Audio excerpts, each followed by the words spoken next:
Kalau kita ingin menjadi NU tulen ya, pertama kita ikutin girohnya, harokahnya, fikrohnya, dan amaliyahnya.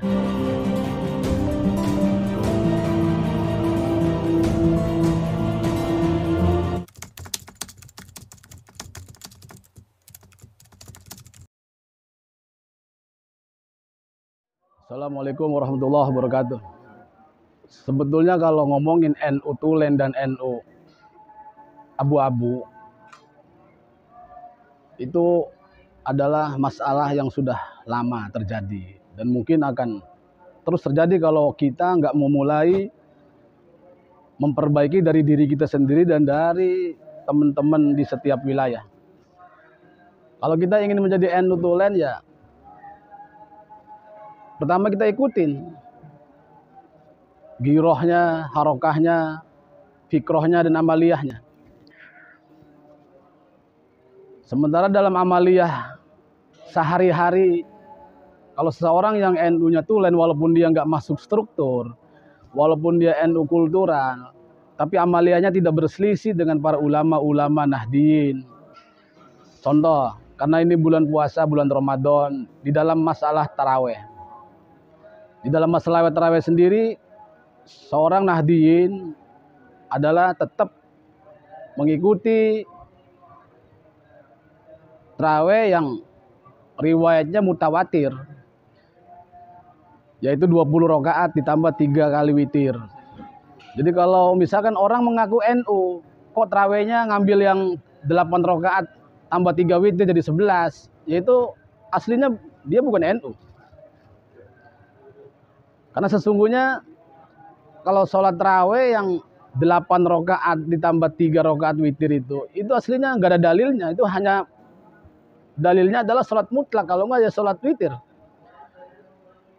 Ya seperti biasa kan, setiap mereka mengadakan suatu ibadah, mereka memakai dalilnya Bukhari, Muslim, atau berpatokannya kepada Mekah dan Madinah. Sementara sampai hari ini di Mekah dan Madinah sendiri, sholat tarawih itu masih 20 rakaat. Dan dari hari ini sampai dahulu kala di Mekah Madinah itu ya 20 rakaat.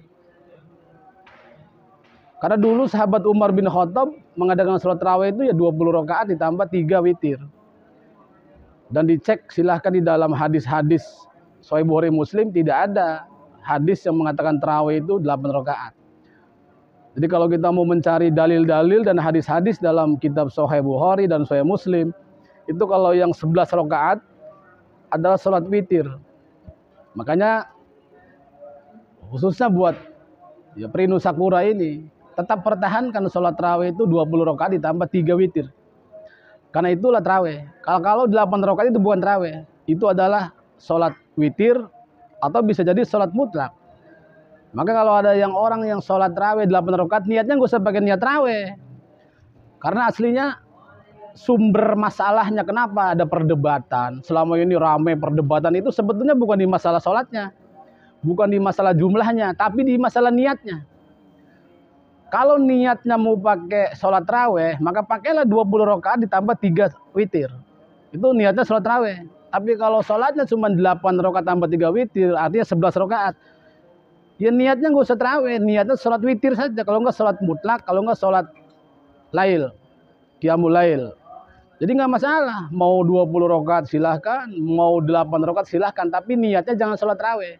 Karena kalau 8 rakaat niatnya sholat tarawih, itu nggak ada dalil. Makanya buat warga Nahdiyin, khususnya di Sakura ini, khususnya di Mushola Miftahul Jannah ini, ya pertahankan sholat tarawih 20 rakaat ditambah 3 witir. Itu hanya urusan sholat tarawih, belum yang lainnya. Kalau memang kita pengen menjadi seorang Nahdiyin yang tulen, walaupun kita nggak masuk ke dalam struktur, kita harus satu komando dan mengikuti kaifiyah, amaliyah para ulama-ulama NU. Sambil belajar tentang giroh ke-NU-an, tentang fikroh ke-NU-an, tentang harokah ke-NU-an. Karena seorang Nahdiyin nggak bakal bisa menjadi Nahdiyin sejati kalau dia tidak pernah belajar tentang giroh, fikroh, dan harokah. Karena kalau amaliyah sudah banyak yang melakukannya. Tapi kalau untuk giroh, fikroh, dan harokah, kadang masih banyak yang melenceng, masih banyak yang keluar dari jalur giroh, fikroh, harokahnya Nahdlatul Ulama. Mungkin hanya itu, pertahankan untuk sholat tarawih 20 rakaat tambah 3 kali witir. Dan tetap kita harus berkhidmat kepada Nahdlatul Ulama.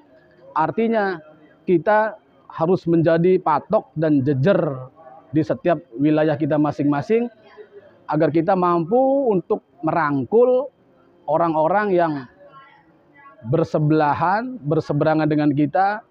Jangan dipukul, tapi kita rangkul untuk bersama-sama masuk ke dalam Nahdlatul Ulama. Dan kalaupun kita nggak bisa merangkul, ya kita nggak usah sampai terbawa kepada mereka. Karena seorang Nahdiyin akan rusak baiatnya kalau kita pelin-pelan dan sampai meninggalkan amaliyah Nahdlatul Ulama, meninggalkan fikroh, harokah, giroh Nahdlatul Ulama untuk ikut kepada mereka yang berseberangan dengan Nahdlatul Ulama.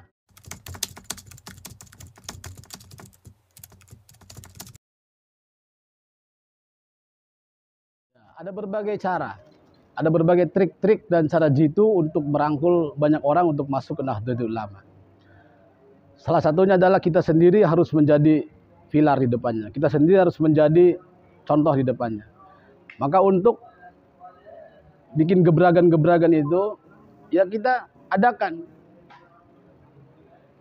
pemasangan bendera Nahdlatul Ulama di rumah kita, di masjid musola kita. Terus habis itu adakan lagi pengeplangan. Musola kita, masjid kita dikasih pelang Nahdlatul Ulama, atau rumah kita kasih pelang Nahdlatul Ulama.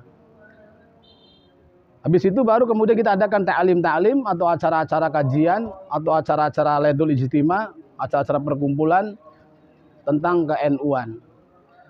Maka insya Allah sedikit demi sedikit nanti orang akan mulai tertarik yang belum masuk NU. Dan kita yang sudah masuk NU, kita akan semakin solid. Karena kita malu kalau misalkan kita nggak solid, karena kita sebagai pelopor yang di depannya.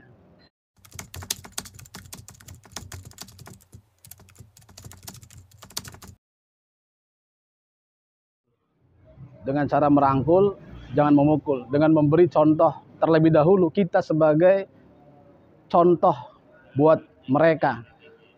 Jadi kalau kita sudah menjadi contoh buat mereka, otomatis kita harus bisa mengekspresikan kehidupan kita sebagai seorang Nahdlatul Ulama, agar mereka, orang-orang yang selama ini tidak kenal dan membenci Nahdlatul Ulama, agar bisa masuk ke dalam Nahdlatul Ulama. Jadi wujuhun Nahdlatul Ulama fi wujuhin Nahdiyin. Wajahnya Nahdlatul Ulama nanti akan terlihat dengan melihat wajah-wajah para kaum Nahdiyin yang struktural maupun yang kultural di wilayah masing-masing. Jadi mereka yang belum kenal NU nanti akan masuk ke dalam NU karena melihat dan senang dengan tingkah laku dan wajah-wajah kita yang ramah, toleran, dan juga rahmatan lil alamin. Mungkin hanya itu.